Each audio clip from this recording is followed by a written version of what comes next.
சரி, ஏடிஎம்கே வந்து ஆல்ரெடி நாங்கள் அண்ணாவழி திராவிடம் தான் அப்படின்னு சொல்லிட்டாங்க. ஸோ இந்த ஒரு விஷயம் அப்படின்றது டிஎம்கேக்கு தானே சார் பெரிய ஒரு ப்ராப்ளமாக வந்து நிற்கும். யார் சீமான் பெரியாரை பற்றி பேசுகிறதா? அதெல்லாம் பெருசாக தேர்தல் எதிரொலிக்காதுங்க. தேர்தல்னால் கூட்டணி கட்சிகள் பலம் அந்த இதுதான். இவங்க சும்மா இங்கே பிஜேபி எதிர்ப்பை காமிக்கிறதுக்காக பெரியார் தூக்கி கூட்டின்னுக்கிறாங்க. பெரியார் இவங்க ஆட்சிக்கு வர வரைக்கும் இவங்களை திட்டிருந்தவர். இவங்களும் வண்ட வண்டியாக பெரியாரை திட்டிக்கிறாங்க. பெரியாரும் வண்ட வண்டியாக இவங்களை திட்டிக்கிறாங்க. யாரை? திமுக. பெரியார் அவர் வாழ்க்கையில் பெரும்பகுதி காங்கிரஸ் ஆதரிச்சிருக்காரு. 49 இவங்க வெளியில் எதுக்கு வந்தாங்க? இவர் கூடிய இருந்தால் தேர்தல் நிற்க விட மாட்டார். இதே மாதிரி ஊராக போய் பிரச்சாரம் பண்ணிருக்கணும்.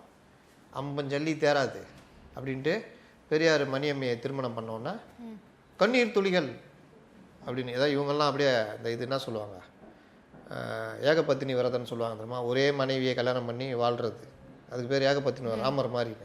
அந்த மாதிரி இவர்கள் எல்லோரும் ஏகபத்தினி விரதர்கள். அதனால் பெரியார் வந்து 2வது திருமணம் பண்ணோன்னா கண்ணீர் துளிகள் அப்படின்ட்டு எல்லாம் வெளியில் வந்தாங்க.